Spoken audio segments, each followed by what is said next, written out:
Major support for Do the Math has been provided by Chevron, the Kern County Superintendent of Schools, Edison International, Valley Strong Credit Union, California Resources Corporation, Bakersfield West Rotary Stroop Family Foundation, Panama Buena Vista Union School District, Bakersfield City School District, Kern High School District, and AC Electric Company, with additional production assistance provided by these supporters of education in Kern County and throughout the state of California.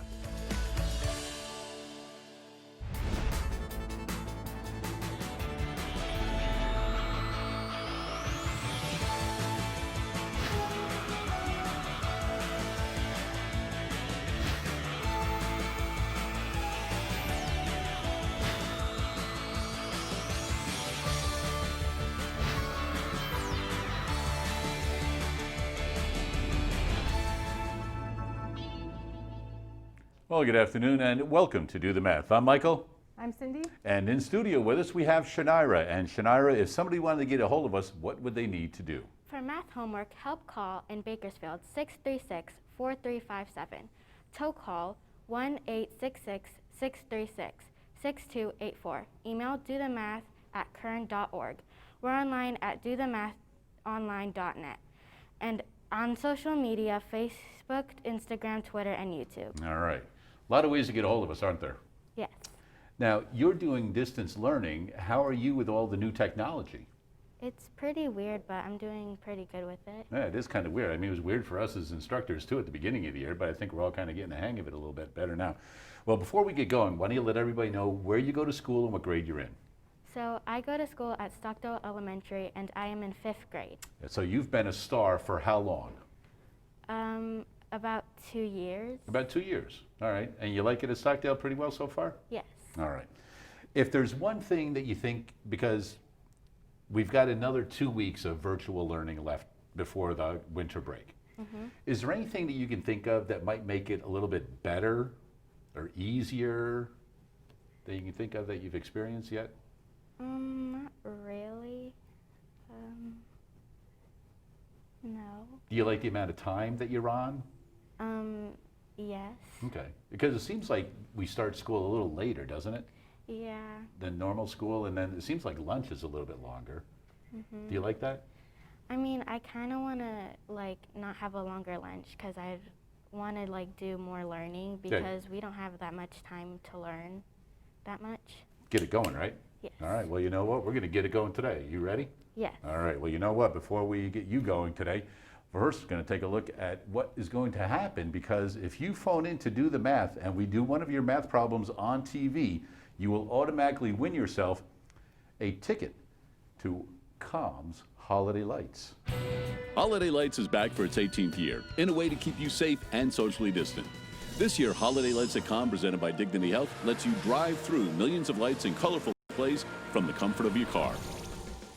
There you go. You can always win tickets. Only today and tomorrow, December 8th and 9th, the final 2 days, you can win tickets to Holiday Lights at Com. And they've got a wonderful display out there. And, you know, have you ever been to Holiday Lights at Com? Do you remember ever being out there? Well, this is a beautiful light show. As a matter of fact, it's rated as one of the top light shows in the entire Western United States. And I know in years past, people have walked through COM, the lovely grounds they have out there, to see all of the different light displays. This year, obviously, everything's a little different. So instead of walking through, you're doing a drive-through. Many of the same light displays will be out there, as well as some new ones to accommodate all of the traveling by car. So something right there to look forward to. So if it is a family tradition of yours, or you could start something new, and if you would like a free ticket, all you have to do is give us a call and do the math. We do your math problem today or tomorrow, December 8th or 9th. You've got yourself a free voucher for your entire carload. Everybody go at once in one car and enjoy Holiday Lights at Com. But before we get to all of that, let's first take a look at today's Math in the News.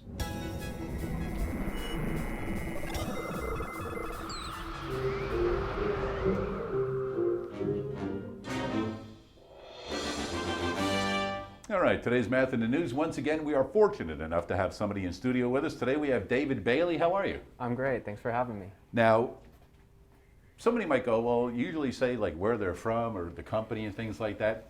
Before I even do something like that, I'd like to remind everybody that at Do the Math, we like to help all students with their math. And it doesn't matter what age group they are, what grade level they're at, anything like that, Do the Math is here to help. As a matter of fact, last year we had a student on from Stanford University, our first university student that we had on Do the Math, helping us out with some math. Today, we're going cross country, Harvard University. Yes. Right?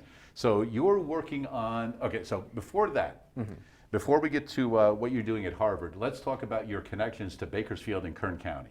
So I believe we got in contact with each other, and your connection to Kern County is through Taft College with a class out there, the creative thinking class. Yes. So can you tell us a little bit about that? Absolutely. So before I got to Harvard, back in the day, I started at Taft College, and I took a critical thinking class with one of your last guests, Dr. John Eigenauer. Right.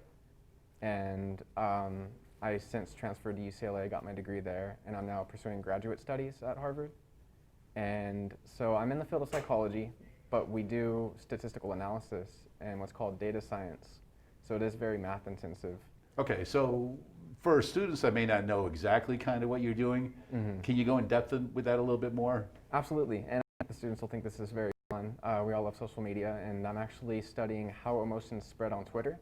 So how emotions Right. spread on Twitter, based on what they're inputting, Yes, you can study emotions. absolutely. Let's hear about this. And it's just a function, you know, y equals x or mx plus b. We actually do a lot of what's called regression analysis, and it really does take the form of y equals mx plus b.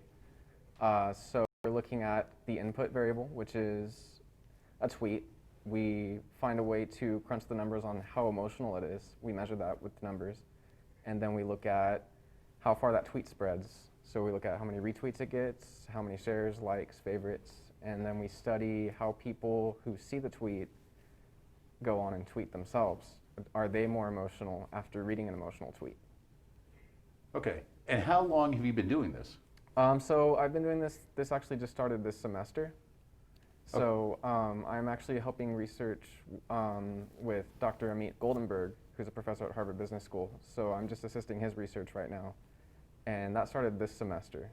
And how many of you are working on this? Right now it is 3 of us. It's me and Dr. Amit Goldenberg and his PhD student Jonas.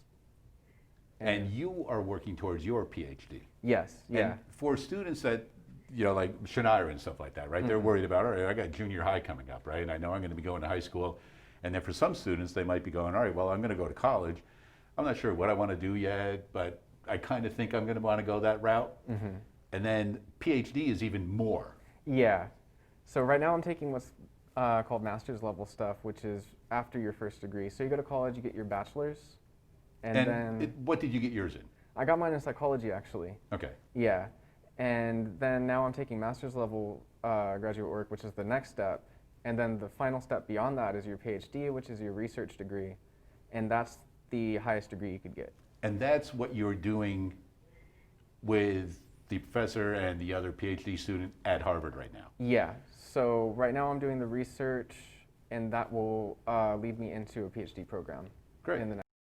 And do you fall back on or remember some of the things that you remember from Taft College and that creative thinking class? Oh, absolutely, yeah. So I use the critical thinking every day. So people think that... I'm sorry about that. I said creative thinking because I know in GATE we do a lot of creative thinking as well as critical thinking, but the creative thinking is what we've got on our wall all the time. But the critical thinking, sorry about that. Absolutely, that's okay. Critical thinking can be creative too, so. Yeah, but I do use the critical thinking every day because the statistical analysis, as you know, it's not just putting numbers in formulas. We have to analyze the tweets and interpret them and evaluate them, and we have to think about them critically. So we need to know what numbers are important to look at, what input matters, what output matters. So it's more than just crunching numbers. We're also really examining them and making sure that we understand what we're doing with them and why. Well, you know, I think that's fascinating that you brought in the emotions of Twitter because, I mean, I don't know if there are many people between the ages of 5 and 30 that don't know Twitter. Right, You everybody know what I mean? tweets. They yeah. all do. I mean, there are some of us that are a little bit older, we're like, yeah, you know, we've heard of it, but we don't really deal with it, you know, and I mean, if a kid is in school and on some sort of a device, and they are at pretty early ages, they probably have an idea even what Twitter is. Right. When they can start putting things in. And then studying the emotions of that is something that, it's probably very fascinating up to this point. Oh, absolutely. It impacts everybody's life because we're all, connected on the social media. So it's when people, I used to teach math myself, I should mention, and I taught it at Taft High. Oh, okay. As well as Greenfield Middle School. And so when I tell my kids, why does math matter? It's because of stuff like this. We can actually study problems that impact all of us.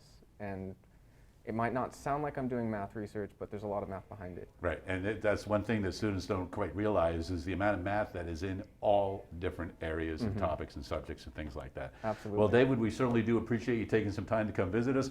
Don't forget us here on Do the Math. I mean, if you come up with something and you're like, hey, you know what, this is what we found out about the emotions in Twitter or something like that, just give us an email or a call or something like that. We can chat about it and let everybody know how that turned out. Absolutely, will do. Thank you. Thank you very much. And that is today's Math in the News.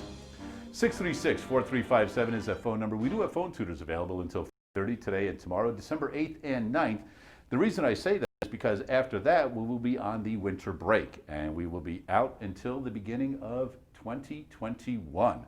And I'm sure we all can say, we hope it's better than 2020 was in some aspects. But anyway, right now we're going to go back and we're going to start Shanyra working on some math problems. So I know Shanyra said she wanted to do a little bit of work, and we're going to do exactly that. So Shanyra, come on over to the board and let's get you going, young lady. So I know one of the things that you're working on in class is decimals. Yes. And you've been multiplying decimals and stuff. So what we're going to do is we're going to go to dividing decimals. Okay. All right? So I will let you choose, even though you can't see the problems. Pick a number between 4 and 12, and that's the one we'll do. 6. 6. All right, so you can go ahead and put it up on the board. 172.6. Oh, I'm sorry, 172, yeah.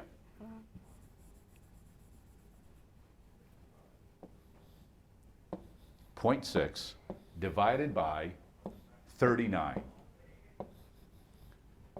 So if you could explain how to do that, if you need some assistance, Cindy is right there for you. Okay, so first I would do this. So you're going to set it up in division box. Yes.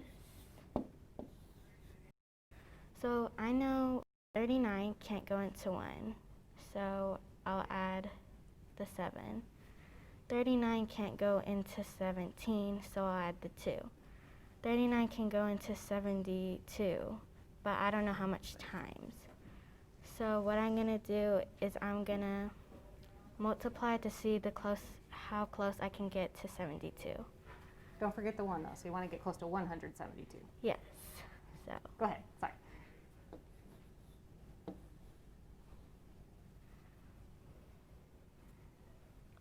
So think about what we were talking about before with the compatible numbers. 39 is about what? What round number could it be? So like 10, 20, 30, 40, what's it close to? That's an easy number to work with. 40.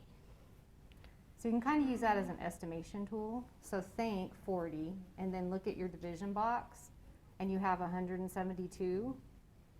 So 40s are kind of easy to count by, right? Mm-hmm. So how many 40s does it take to get to 172 or to close to 172? Probably. You know, one thing I like to do too is if you think of that as 40, hold on, trying to get this to work. Okay, hold on. So if you think of 39 like 40 and then you look at the 172, you kind of can round it off too. So like you could make it 160 because 4 can go into 16. So you can kind of use that as an estimation strategy to just figure out a number close that 40 can go into 160 about how many times. So probably about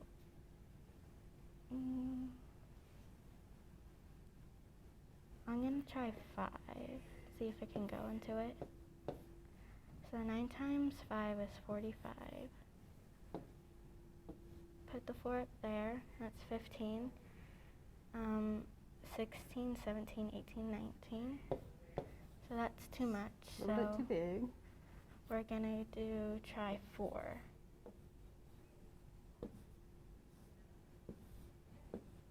So 9 times 4 is 36. 4 times 3 is 12. Add 3 is 15. And that's the closest you can get to 172. So Right. put the 4 here. Put the 56 down here, 156. And you're gonna take away. You can't do 2 minus 6, so you're gonna borrow from here. Make this a 6. That's 12. 12 minus 6 is 6. 6 minus 5 is 1. 1 minus 1 is 0. After that, you're gonna bring the 6 down. And you can already tell, like, that's the closest you can get. So you're gonna put another 4, but you have to put the dot since it's already passing the 6. And then you're gonna take away. And we were only going to round to the 10th, because this thing could go on, but we don't need to worry about that. We'll just round to the 10th. 6 minus 6 is 0.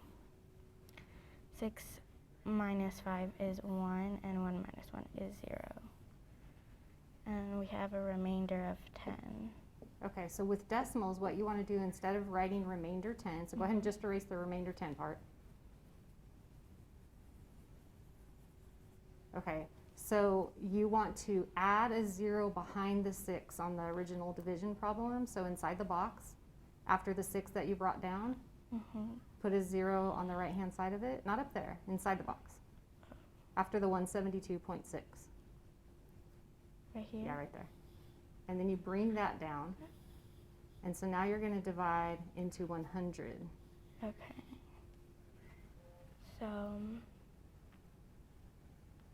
So think of how 39 is close to 40. How many 40s is in 100 if you count by 40s? 2. So try 2 for the 39.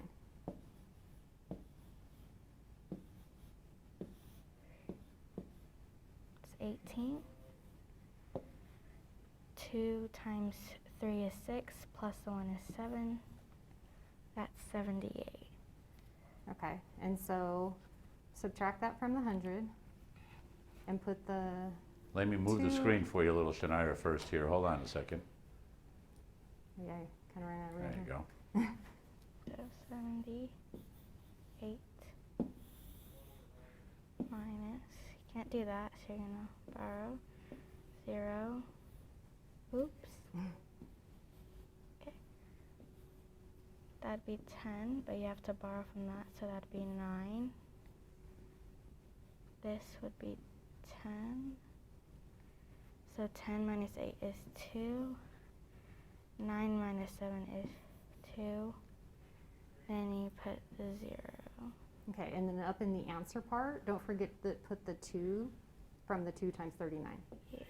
Okay, so now Mr. Kusha, I want you to round to the tenths. Do you know which number's the tenths in 4.42? Have you learned that yet? The 6. In the answer part, up in the answer. Oh, the 4. Okay, so the 4. So if you're going to round it, you want to look next to it at the hundredths place. So at the 2, is it big enough to make it round up, or will it stay 4.4? It'll still say the same. Yeah, so you're going to, so if you're rounding it, you're going to end up dropping the 2 off and just putting 4.4. All right, nicely done. So 4.4 is that answer rounded, and that is the first division problem with decimals right there for Shanyra. Do remember we have phone tutors available until 5:30 this afternoon. We'll go to the phones right now. Tayden, how are you today?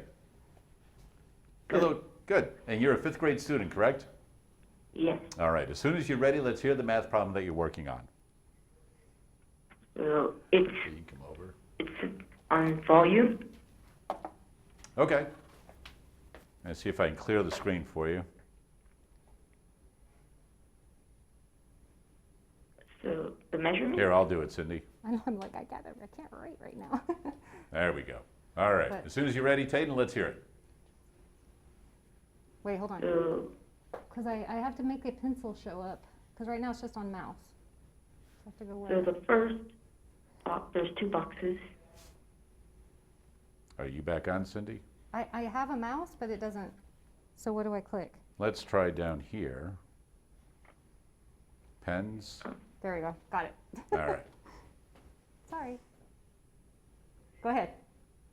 Okay, so there's 2 boxes. Okay. The first box is measurements. The height is 1 inch. The width is 2 inches. And the length is 4 inches. Okay. The second box, the height is 2 inches. Okay. And the length is 1 inch. And the width is 2 inches for the second box. Okay. And then what are you doing with these 2 boxes? So we have to figure out the total volume of both of the boxes. Okay. So we're basically adding their volumes together then? Yeah. And make sure all of the numbers on the drawings of the boxes are correct, the way that Cindy's got them. You've got a 1 by 2 by 4, and then a 2 by 2 by 1? That's correct. Okay. Okay. So what do you know about finding the volume of just one individual box? Do you have a formula for it? So the volume equals the length times width times height. Right. And Cindy, it So might you actually must be get- easier if you want to. You can just write right on the board. I'm fine now. I just So didn't it's up to- figure okay. out where the pencil was. Okay, go ahead. So you So- are going to plug in your values for your length, your width, and your height. Okay, so So go ahead. the first box is, well, it has, I have to multiply 1 times 2 times 4. Right. So I can just multiply 1 times 2, Okay, that correct. equals 2, Mm-hmm. and then multiply it with 4, which is 8. Right. So the volume of the first box is 8 inches squared, cubed. Good. I was going to correct you, but you corrected yourself. So cubic inches, 8 cubic. Okay, we got that one. So now let's do the second box. Second box, I multiply 2 times 2, which is 4. And I multiply 4 with the 1 that's remaining, would be still 4. Okay. The volume is 4 inches cubed. Good. And then they want you to find the total volume? So the total volume, I have to add 8 plus 4, and 8 plus 4 is 12. So the total volume of the 2 cubes would be 12 inches cubed. Okay, good. Is that all you needed to do with them? No other parts to your question or anything? That's the Find the total volume? All right. All right, now Good job. Tatum, before I let you go, let me ask you one other question. Why is this cubed and not squared like you kind of started with at the beginning? Why is it to the third power instead of to the second power? Do you know why? It's cubed because it's volume, and it's not a 2D shape. It's 3D, so the measurement is Right. So to you're the not third finding power. you're not finding the area of a flat surface, right? Like length times width. Now you've added height. You've added a third dimension to it, which is why it's to the third power. So nicely done, Tatum. Great problem. And for calling in today, you've got yourself a voucher courtesy of HolidayLights.com. So we hope you and your family have an opportunity to go enjoy that light display. 636-4357 is the phone number. We are here until 5:30 today and tomorrow, December 8th and 9th, and then off for a few weeks until we arrive at 2021. In studio with us, we have 5th grade student from Stockdale, Shanyra. You ready to get back to work? Yes. All right. Down at the bottom, on the lower left-hand side, you see that red X? This one? There you go. Push that. That clears the screen nice and quick.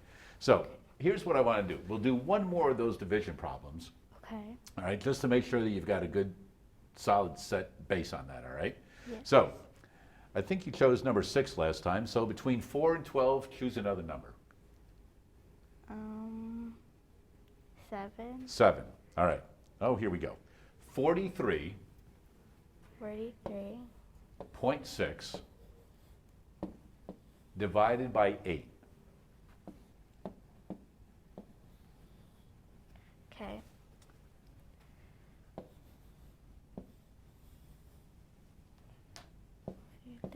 So I'll put it into an easier way. So I know 8 can't go into 4. So I'll add the 3. 8 can go into 43 5 times, which is 40. You minus that and you have 3 left. Gonna bring the 6 down. So 8 can go into 36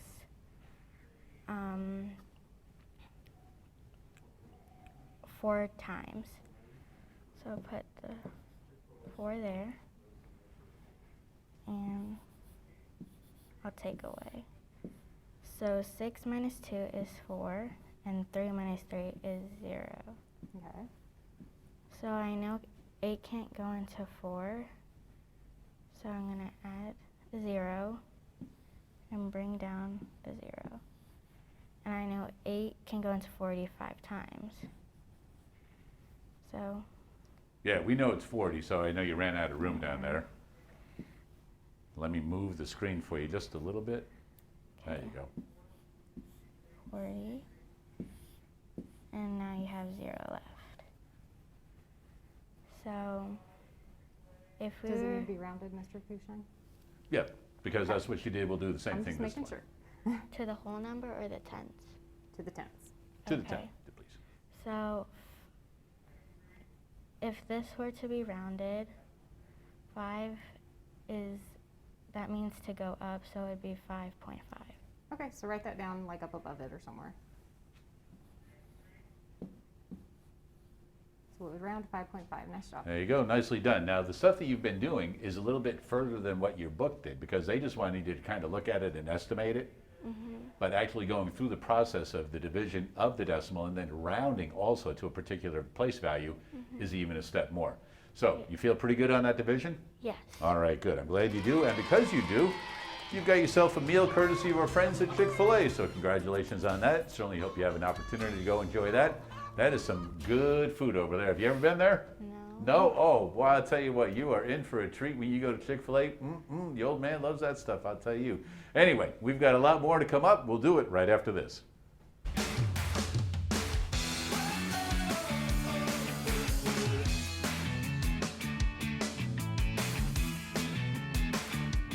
Well, once again today we're working with some 6th grade students at a variety of different elementary schools. In Bakersfield, we're at the KCSOS building and working on the coordinate plane and the XY axis.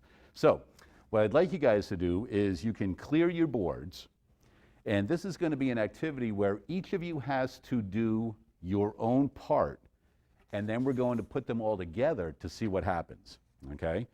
So, now, some of you are going to need to move your X and Y axes, okay? So, for example, I'll put the one that I'll do up here on the camera.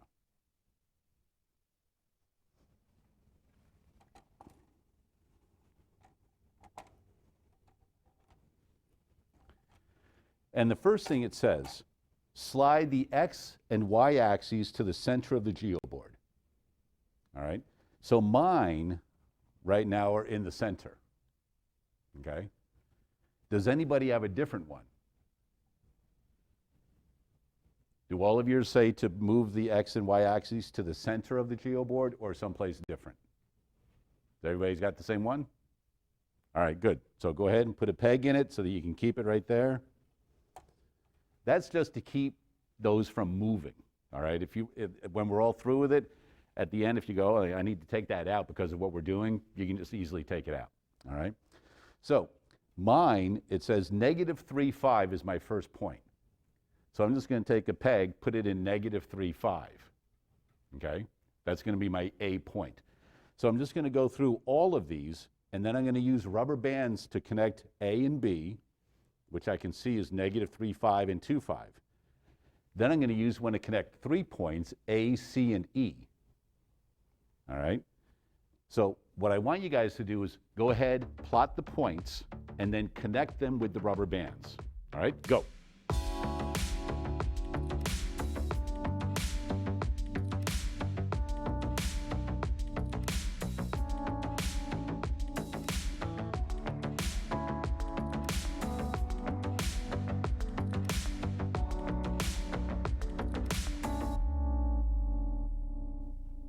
So you can go ahead and loop it on that if you want first, so you know that that's where you're going to start. B is -3, 4, and then -1, 4.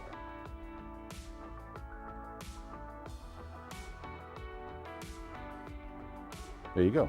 Perfect. All right, so that's that point. All right, and then go ahead and do that one. So it wants to know, what letter did you create?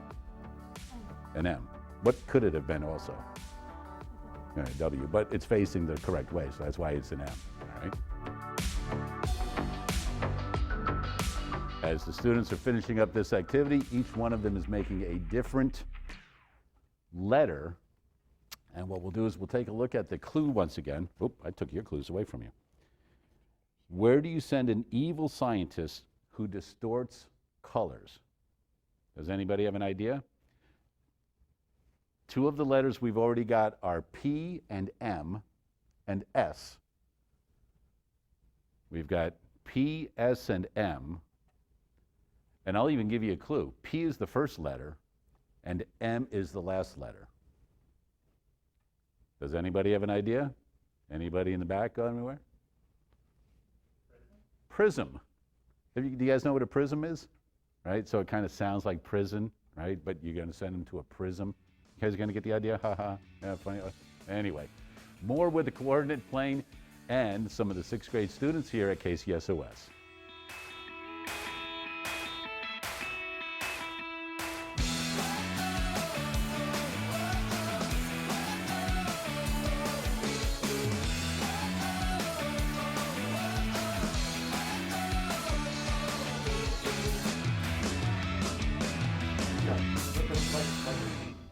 All right, once again, we are back. Do remember we have phone tutors available until 5:30, but right now, time for a visit from Science for Kern.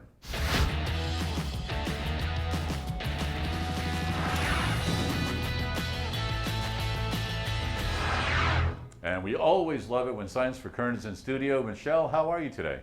I am great. How are you today, Mike? Excellent myself, ready for the break coming up, but we have science to do today, right? Yes, we always have science to do. All right, as soon as you're ready, we let you borrow Shanyra for a few moments, so you ladies can go at it. Well, that's terrific. Well, Shanyra and I today are going to demonstrate for you a sound science activity. We're going to be doing a little investigation around sound, something really easy that can be made at home. And if you take a look at some of the pretty common household items that we'll be using today to make our bee hummer, we've got some 3x5 index cards. You'll need one of those. You'll need one popsicle stick. You'll need 2 of these little nifty end of pencil erasers, a length of string, about 2 feet is plenty of string, and you'll notice that my string is somewhat thick, but it doesn't have to be quite this thick. Really, anything from this thickness all the way to kite string will work. Really, any kind of string you have in your house. Today you'll notice that I have several different kinds of rubber bands, and that's so that we can try out these different sorts of rubber bands and see if they actually change the sound that the bee hummer makes. We have a completed bee hummer here, which I'm going to have Shanyra demonstrate here in a moment. And you'll also need a pair of scissors. And I have just a couple of pairs of just regular old kiddo scissors that you would find in a classroom. So are you ready to demonstrate? Yes. Okay, so let's have you step out. And we'll give each other some space. You make sure that you have enough distance away from the table. Go head to your left just a smidge. And let's spin the bee hummer around and see what happens. All right, do you hear that humming sound, those of you at home? Go ahead and try it the other direction. All right, and then now let's try it at just a little slower speed, and let's see what happens. All right, can you spin it even faster than you spun it the first time? All right, that's terrific. So come back over. And so what do you suppose might be making that sound? First of all, how would you describe that sound? Like a buzzing sound, like almost as a bumblebee makes, kind of. Kind of like a bumblebee, hence that's what we call it the bee hummer, right? Kind of a silly name there. So what do you suppose might be making that humming sound as you spin the bee hummer? I would probably think the rubber band. Okay, and so what do you think about that rubber band? What do you think might be going on there? It's vibrating, Okay, making vibrations. so the vibration, what do you mean by vibration? Like, how can I explain this? Like it's like moving like a bunch and making like a lot of like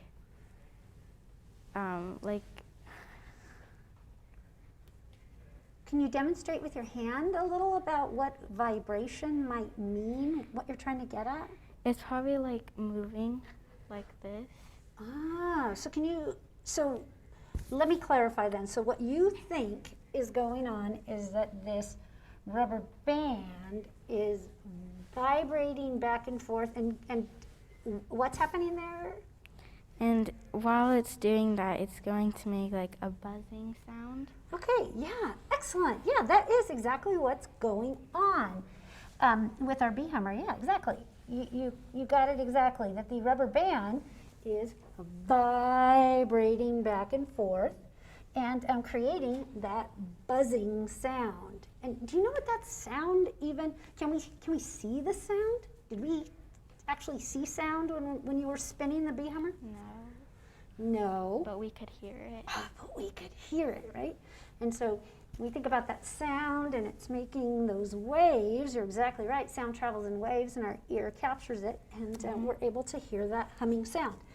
Now, there's one other part to our bee hummer, though, that we might want to talk about a little bit, and that's the card. Do you have any thoughts on what the card might be there for? Probably to. Because we have a couple different bee hummer examples here. I'm not really sure about that. Okay, good. That's all right if I stumped you a little bit there. So yeah, the card there, if you're wondering, for those of you watching at home, the card there is just to amplify the sound. It's just to give the sound something to vibrate off of. So, you know, the rubber band's vibrating, right, and then the sound hits the card, bounces off, and then we capture the sound in our ears. Now, when we make our bee hummer, it's really critical that we take our 3x5 card and we take our card on our popsicle stick and staple it right on there. Do you want to try the other staple? Sure. Right here? Yep. There you go. Push hard. Oh yeah, whoop, almost went through there. Here, I'll try for you. This one. This move's kind of hard. You might need a parent at home to help you with that part. Okay, so I'm going to hand that piece to you. Go ahead and grab 2 erasers and stick those on.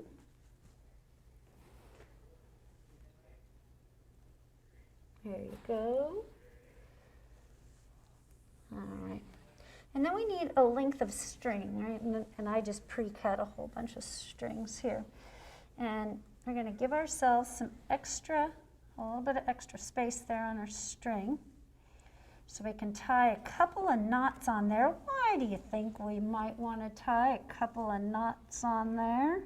So the string doesn't fall off while we're spinning it. Exactly, that's for safety. Ooh, you want to give it a good tug there for me too? Make sure my knot's nice and tight there.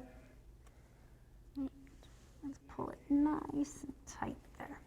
Now, how about you choose one of our rubber bands, maybe one that's a little different size than what we demonstrated, because you'll notice that our two demo bee hummers have this larger width of rubber band. You want to try something a little different and see if it makes a different sound? Let's try What do you this think? one. Okay, go ahead and load the bee hummer. Do I See if that one will do I press? stick. I'll help you out. Okay. See if we can get it on from this direction, and we'll need to pull the string through. Go ahead, I'll hold it on. Go ahead and pull the string. Uh-oh. There you go. Pull the string through. And here we go. We'll navigate. Pull that string all the way through. Now for you making a bee hummer at home, if the rubber band gets stuck on the rope, on the string, it won't vibrate. So we want to make sure that our rubber band isn't touching. All right. So Shanyra, I'm going to let you step off there to the side, and let's listen for a difference in sound.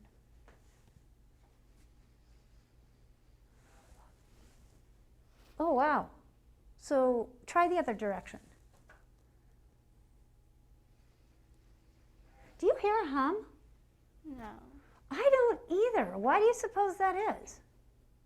because the rubber band is thinner. Yeah, do you think that might have something to do with it? Yes. So what do you think that we might change to maybe get a sound out of our bee hummer? Let's try one more change. Yeah, this one must have been too thin. Shall we stick one on that might be a little thicker? I'll have one more trial here. Let's get that one on there for you quickly. All right, let's see what happens this time. Let's get our string out of the way there. All right, try that. See what happens there.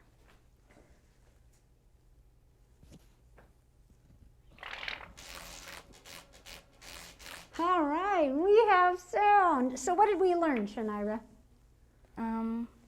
The thinner the string, the less you can hear, and the thicker the string, the more you can hear. All right, yeah, excellent thinking. You are an amazing young scientist there, young lady. There you go. Nicely done. Thank you, Shanyra and Michelle. Michelle from Science for Kern. And once again, Michelle, if somebody wants to get a hold of Science for Kern, do some activities at the house, where do they need to go? They go to www.scienceforkern.org, and all teachers in Kern County, well, actually teachers in grades 3 through 6 can go to that website and register to check out one of the 10 Science for Kern units, and they'll be delivered to campus loaded and ready to go with individual kits for students to do science at home. All right, thank you very much for that. We do have phone tutors available until 5:30. We'll be back with more right after this.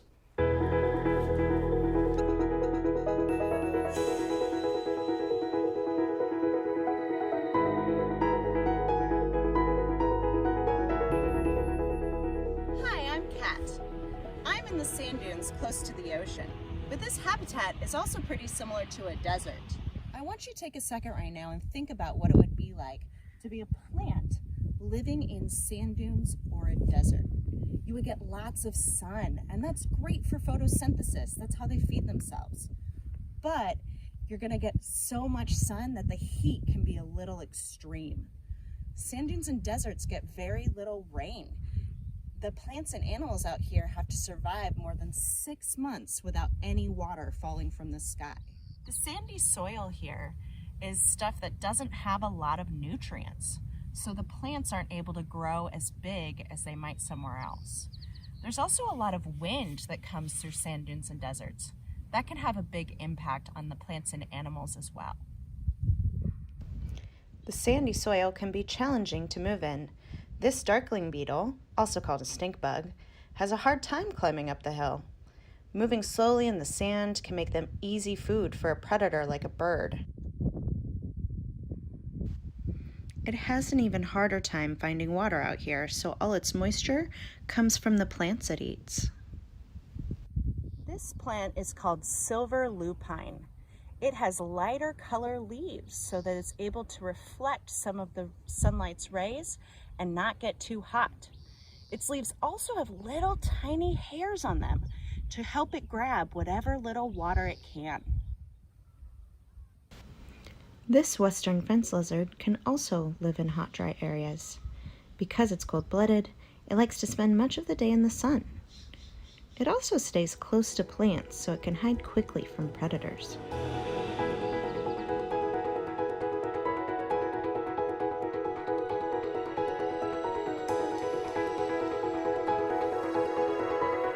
Even in extreme environments like this, life can still find a way to survive. Always a lot to learn about and at Camp Keep if anybody ever has an opportunity to go do that. And even if you do it virtually this year with your 6th grade classrooms, always something fun with Camp Keep. Once again, thank you to Science for Kern and Michelle for coming down, learning a little bit about sound and vibrations. In studio, we have Shanyra, a 5th grade student from Stockdale Elementary, doing some great work today. Right now, we're going to go to the phones and another 5th grade student, this one from Reagan Elementary. Caitlin, how are you today? Good. Excellent. As soon as you're ready, let's hear the math problem that you are working on. Okay, 45 and 8/10 divided by 4. Oh, this is beautiful. This is exactly what Shanyra was working on, right? Same thing. So we're going to divide with decimals. All right. Okay, are you estimating or just straight out dividing? I'm going to divide first and Okay. then estimate. Okay. So tell me where you would start. So I have to start by, so you look if the 4 is, how much could the 4 go, or how much the divisor could go into the dividend, and Right. it can go in 1. Okay. And then you take the 4, you do 1 times 4, and then you bring it down to below the number. Okay. Then subtract, and then you get a 0. Right. Then you bring down the next number, Which is 5. and 5 can go into 4. 4 can go into 5 one time. So you do 1 times 4 and bring it down, and that equals 1 times 4. You bring it down below the 5. Right. Then you subtract that, and that turns into 1. Okay. And then you bring down the next number, which is 8. 4 can go into 18 4 times. 4 times 4 equals 16. Then you subtract 18 and 16, and that equals 2. Okay. Then you bring down and then 2 cannot go into, or 4 cannot go into 2, so you bring another 0 down. Right. So you add a So 0 and 20 you bring it down. divided by, or 4 can go into 25 times, and then 5 times 4 equals 20. So 5 times 4 equals 20, then you put that below, and then that equals 0. Okay. Now So- what about my decimal? The decimal goes straight up, so it'll turn out to be 11 and 4,500. Yeah, correct. Okay. So there's your exact answer. And then are you supposed to round it, estimate it, or Rounded. round it? Okay, round it to what? Rounding it to the 10th, so 11 and 5/10. Okay. And you got the 5 because when you look at the 4, you look next to it and it's 5 or more, so it makes that 4 round up to a 5. Yes. Okay, nice job. There you go. Nicely done. Thanks for that phone call, Caitlin. And for that phone call, you've got yourself a pass courtesy of our friends at COM to go out and enjoy holiday lights. So we certainly do hope you and your family have an opportunity to go do that. Today and tomorrow, final last 2 days, December 8th and 9th. If you would like to get holiday light tickets, all you have to do is, just like Caitlin did and Taden earlier, give us a call. You win tickets tomorrow, final day, December 9th. All right, young lady, you ready to get back to work? Yes, I am. All right, go ahead and hit that red X down on the bottom. We'll clear that board quickly. And so Caitlin just did problems you were working on earlier today, dividing with decimals. You feel pretty good about that. We're ready to move on. Yes. You ready? All right, so we're going to do some fractions now. Okay. Pick a number between 4 and 12. 5. 5. All right, so we have 1/4 plus 5/8. 5 over 8. So explain, talk your way through it. If you need help, Cindy's right there. So what I would do here is I would multiply this by 2. Okay, so explain just in case someone's wondering, why do you have to do that? Because so we can get the same denominator. Because you can't add if they don't have the same denominator. Yeah, exactly. So that would be 8. And then I have to times this by 2. And this would equal 2. So Okay. basically 2 over 8 plus 5 over 8, which would equal 5 plus 2 is 7. And you can't add these, so it would just be 8. okay, nice job. Nicely done. All right, erase the board.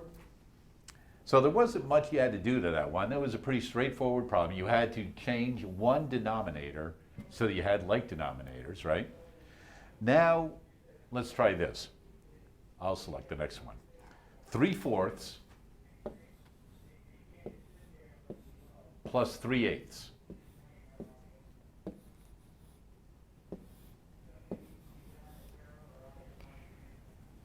Okay, so what you're gonna do is you're gonna do the same as the other problem. Multiply this by 2 so it has the same denominator, which equals 8, and do it to the top, which equals 6. So it would be 6/8 plus 3/8, which would equal 9/8. But since 9 is already full, you're going to have to put a 1 here, and 1 is left over, so your answer would be 1 and 1/8. Nice. So you basically took the 9/8 and simplified it because you have 8/8 plus 1/8 to make 9/8. Yeah. Yes. Nice. There you go. Perfectly done. Nicely done. Go ahead and erase the board, and I'll have you two ladies look at the monitor for your next problem real quick while I just remind students that because tomorrow is the last day that we're giving away Holiday Lights tickets, that because COM's Holiday Lights tickets is a different form this year where we're driving through and the operations are a little bit different than opposed to the normal zoo operations when you walk through everything like that. COM is still delivering and providing Kern County families with a safe holiday tradition right now and an experience, even though it's a drive-through, that keeps everybody safe and your emotional needs and safety issues at our main concern as well at the same time. So we do take all of those things into account when we do give you these holiday light tickets. We want everybody to be safe, remain safe, and enjoy holiday lights the safest and best way that we know at this time right now, and therefore we will do the drive-through. All right. Are you ready? Yeah. All right. This is going to be something brand new for you. All right. But since you've got your feet wet with fractions, we're going to start with this. This is going to be like the next step up. All right. Morgan knows that 15 pounds of hamburger meat will make 60 hamburgers. All right. So Cindy's probably going to set this up for you a little bit. Okay. So we know 15 pounds of burger meat will make 60 hamburgers. We need to know if we want to make 100 hamburgers, how many pounds of meat will we need? Okay. And I will give you 3.5 minutes. All right. So we're going to do, that's a pound, by the way. It looks like a 16. Okay, so we're going to do what's called proportions, which is basically like a fraction or two equal fractions. So we know that, like, 1/2 equals 2/4. It's kind of like that, but we have a missing number, and we're basically trying to find that missing number so that it's a true proportion. So Okay. 15 pounds makes 60 burgers. And we want to know what's an equal fraction that would make 100 burgers. So the reason I put the 100 down here is because it's labeled as burgers, and this one's burgers also, so they need to be in the same place. And we're basically finding this missing value, so we're going to just put a variable there. You could just leave it as a box or question mark, but that's what we're finding is what number goes here. Okay. All right. So now there's different ways you can do it. You could, sometimes you can look straight across, but 60 doesn't make 100 with any multiplications that you can think of. That's often something you can do. So for this one, there's a couple ways you could do it. One would be you could simplify this fraction and then see if you can make 100. But the way that's quickest and works every single time is with what you call cross multiplication. So you multiply diagonally. So you do 15 times 100. So what would that be?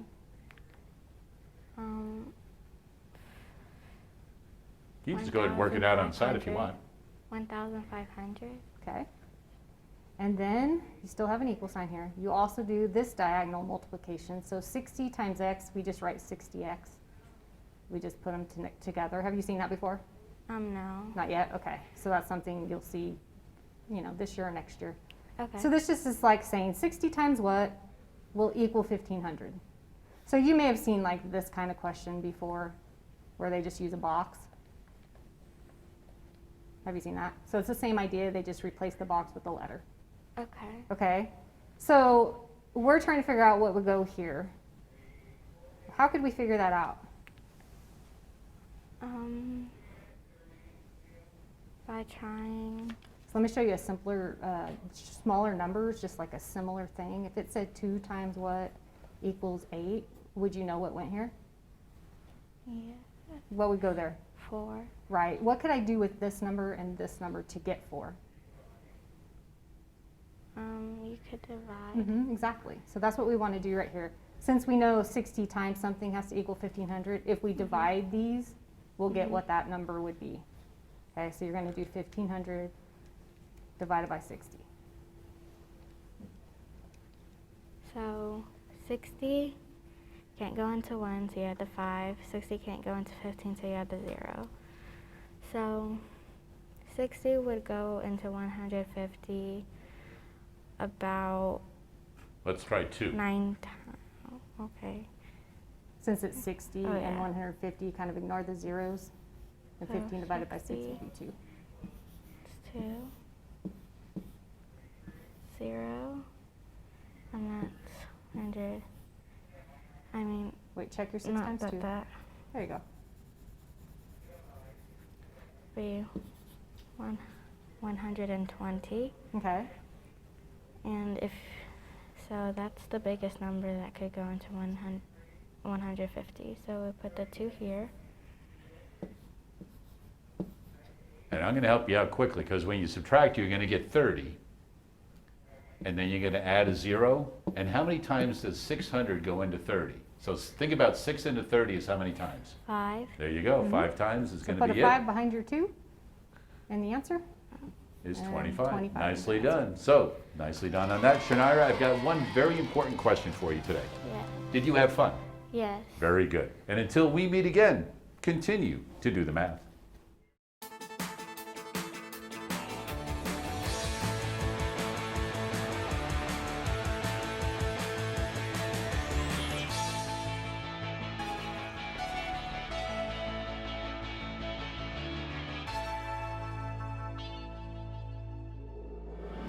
Major support for Do the Math has been provided by Chevron, the Kern County Superintendent of Schools, Edison International, Valley Strong Credit Union, California Resources Corporation, Bakersfield West Rotary Stroop Family Foundation, Panama Buena Vista Union School District, Bakersfield City School District, Kern High School District, and AC Electric Company, with additional production assistance provided by these supporters of education in Kern County and throughout the state of California.